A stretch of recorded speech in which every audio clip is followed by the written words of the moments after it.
पाकिस्तान तहरीक-ए-इंसाफ सियासी बड़ी जमात है, चारों सूबों की कड़ी है ये जमात, और यही वो जमात है जो पाकिस्तान की बका की जमात है। और हमें पुरअमन एहतजाज नहीं करने दिए जा रहे। ये मार्शल लॉ है। आप इसको अगर समझ रहे हैं कि ये जमहूरियत है, देखिए जमहूरियत का तो हुस्न ही है फ्रीडम ऑफ एक्सप्रेशन। हमें हमारी जो हमारे ख्यालात हैं उसकी अगर हमें नहीं बताने की इजाज़त है तो फिर काहे की जमहूरियत? ये तो हमें ढकोसला है, हमें वो लेते जा रहे हैं IMF से कर्ज़े और अपने ऊपर लगाते जा रहे हैं। और देखें इनाम मैं आपको बताऊं कि सबसे बड़ी तो मैं ख़ुद विटनेस हूँ कि 45 फार्म जो था वो हमारे पास था। और आपको मैं मज़े की बात बताऊँ, इनके साथ हुआ बड़ा बुरा है ना। ये समझ नहीं रहे कि अब तो अवाम क्या, इन्होंने जो अपने प्रिजाइडिंग ऑफिसर बिठाए हुए थे, जो रिटर्निंग ऑफिसर, सब के सब PTI के कोई हमायत याफ्ता, क्योंकि उनको भी अपने नस्लों की बका चाहिए। तो उन्होंने क्या किया कि फॉर्म 45 सबसे पहले आपको पता है गेट पे लगता है बाहर, रिज़ल्ट अनाउंस होता है, उसकी तस्वीरें सबके पास जाती हैं।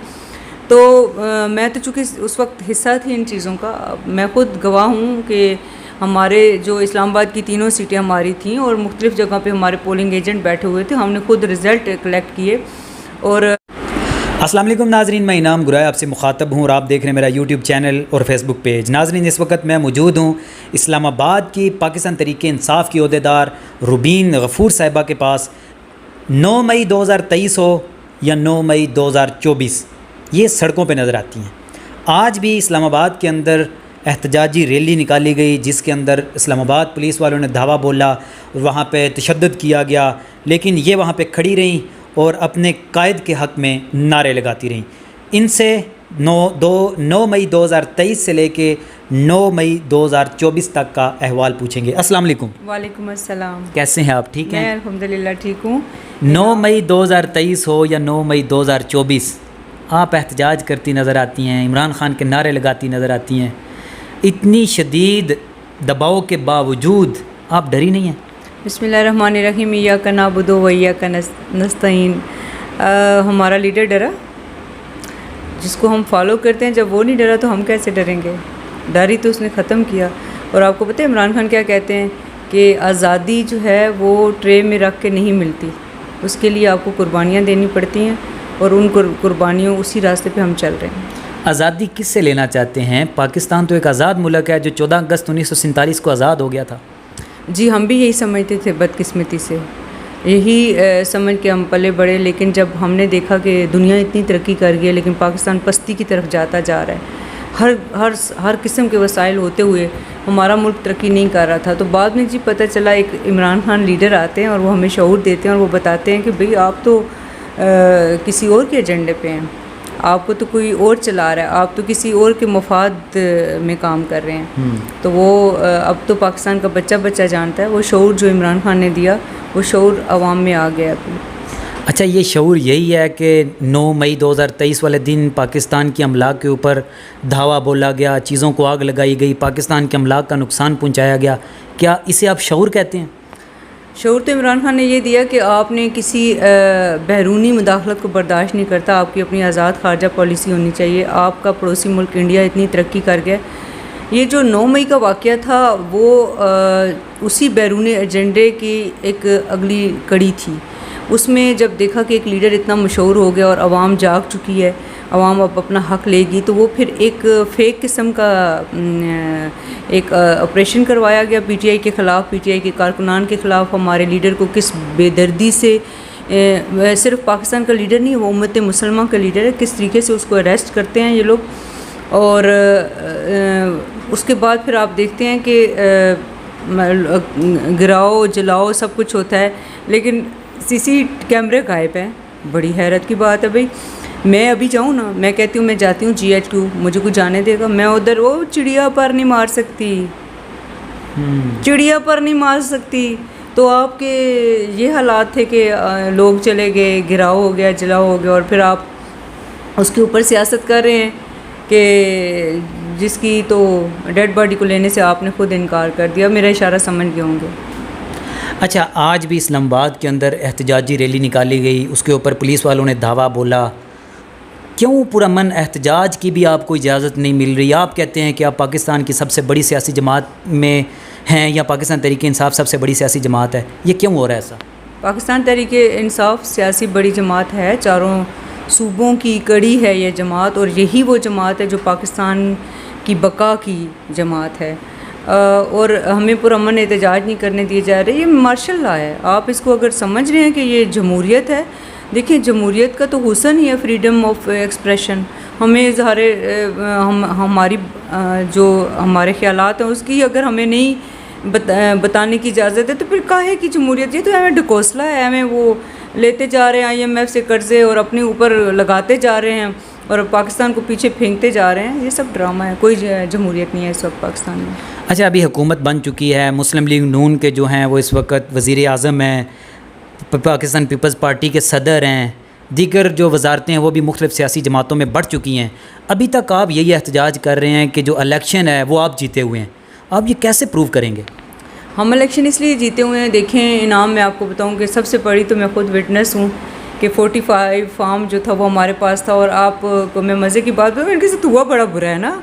ये समझ नहीं रहे कि अब तो अवाम क्या, इन्होंने जो अपने प्रिजाइडिंग ऑफिसर बिठाए हुए थे, जो रिटर्निंग ऑफिसर, सब के सब PTI के कोई हमायत याफ्ता, क्योंकि उनको भी अपने नस्लों की बका चाहिए। तो उन्होंने क्या किया कि फॉर्म 45 सबसे पहले आपको पता है गेट पे लगता है बाहर, रिज़ल्ट अनाउंस होता है, उसकी तस्वीरें सबके पास जाती हैं।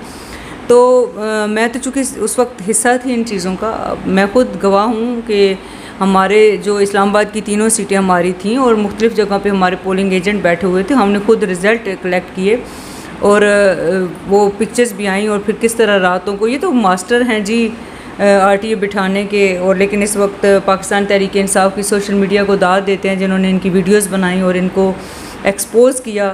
तो अभी तो डमी वज़ीर आज़म है जनाब, और वो एक क्या कहेंगे, पालतुओं का एक टोला है जो हम पे हुकूमत कर रहा है।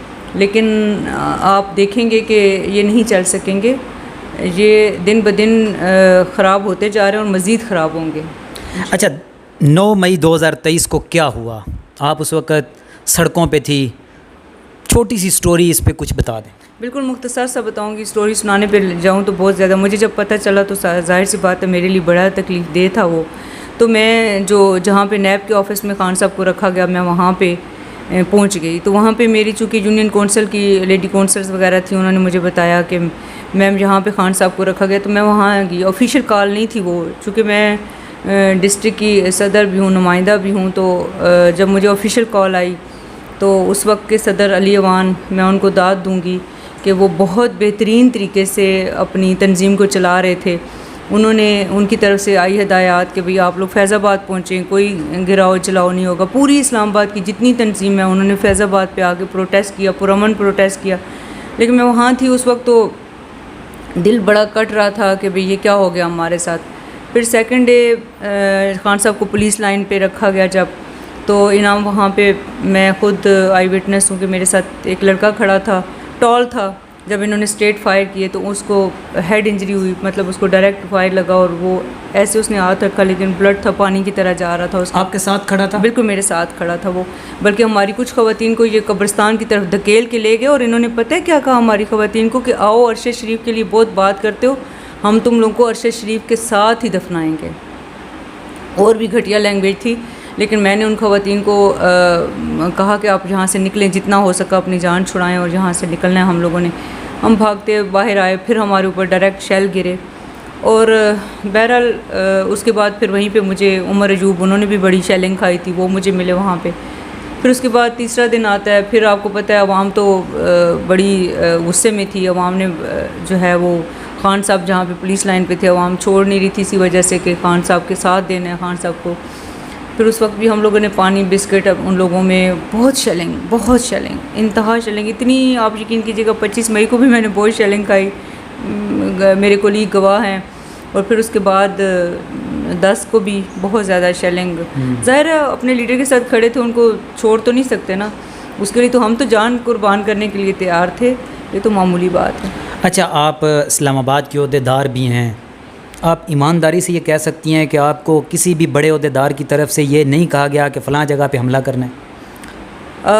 मुझे चूँकि हमारे इस्लामाबाद के जो सदर हैं वो अली अवान थे उस वक्त, तो मैंने कोई ना ग्रुप देखा ना कुछ। मुझे जो कॉल आई, मैं ईमानदारी से कहती हूँ कि अली अवान ने पुरअमन रहने की बात की थी अली वान ने ये कहा था कि आप लोगों ने फैज़ाबाद सब ने इकट्ठे होना है और पुरअमन एहतजाज करना है, कोई गिराव जलाओ नहीं करना, बल्कि वहाँ पे कुछ लड़के आए भी।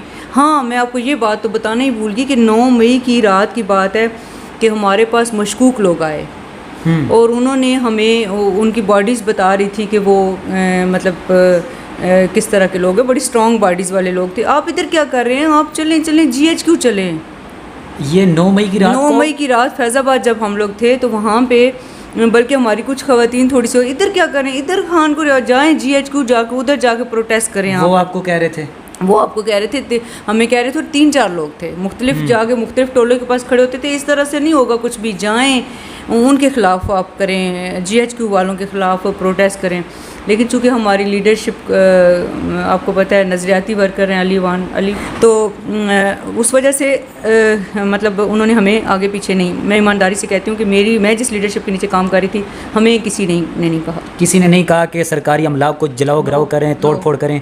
लेकिन वो जो अगर कोई कहता भी तो मैं उन लोगों में से हूँ, पाकिस्तान की मुहब्बे वतन शहरी हूँ, कि 25 मई को ऐसे हुआ कि जब बहुत ज़्यादा शेलिंग आई तो हमारे कुछ लोग खैर प्लांटेड भी थे, कुछ बच्चों ने थोड़े से वहाँ पे घास वगैरह करके मतलब किया कि भाई ये वो होता है ना धुआं, आग लगाते हैं तो धुआं नहीं पड़ता, तो साथ दरख्त था तो मैंने अपने हाथों से अपने हाथ, उसकी भी गवाही मौजूद है, बल्कि मैंने वो वीडियोस बाद में शेयर भी की थी असद साहब को कि आपके ऊपर जो हमारे ऊपर इल्ज़ामात लग रहे हैं, इसको आप लोग ये बताएं कि हमारे लोग तो उठ के जो है ना बुझा रहे थे आग। वहाँ पे कुछ नून लीग के लोग आए थे, हमने उनको मार के भगाया भी था 25 मई की रात को।